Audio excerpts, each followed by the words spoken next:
सच्चाई प्रकट होने दे। अपनी ज्योति अपनी सच्चाई प्रकट होने दे।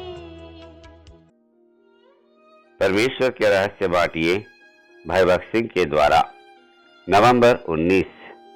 नमक के संदेश का रहस्य। निर्बलता में ही मेरी सामर्थ सिद्ध होती है। 2 कुरिन्थियों 12 अध्याय का 9 पद।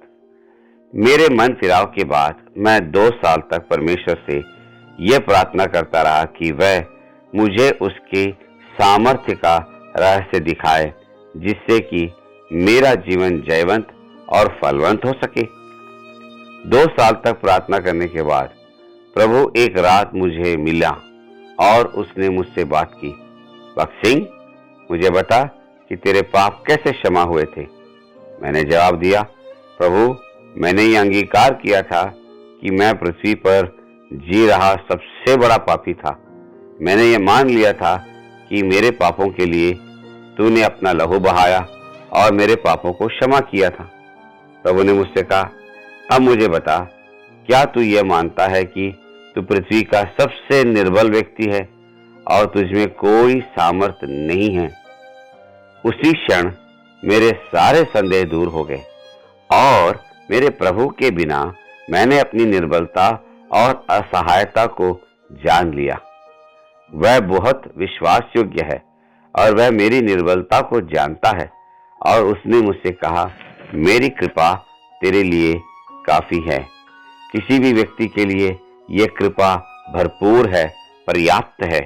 इस बात से कोई फर्क नहीं पड़ता कि हम क्या हैं।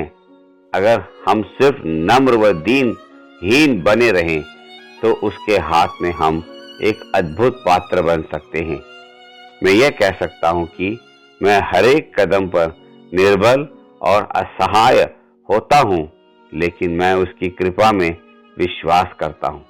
सिर्फ ऐसा विश्वास ही हमें उसके राज्य के योग्य बनाएगा। लेकिन सबसे पहले आपके पाप क्षमा होने चाहिए। यह मसीही जीवन की शुरुआत होती है। नए जन्म के अनुभव के बिना हम इन सत्यों को नहीं समझ सकते। अब जब हम ये कहते हैं, क्या आपका नया जन्म हुआ है, तो इसका अर्थ यह होता है, क्या आप आत्मिक रूप में स्वस्थ हैं? क्या प्रभु आपका प्रेमी मित्र बन गया है? क्या वह आपसे बात करता है? क्या आपको उसकी उपस्थिति का एहसास रहता है? अगर इन सारे सवालों के लिए आपका जवाब हाँ नहीं है, तो अभी उसके चरणों में आ जाएं। इसी क्षण यह पढ़ते पढ़ते ही आ जाएं और वह आपके पापों को क्षमा कर देगा, आपको धो देगा, अपने प्रेम को आपके अंदर उंडेल देगा और आपको उसके राज्य में शामिल कर लेगा। लेकिन पहले आपको उसे अपने हृदय में आने के लिए कहना होगा।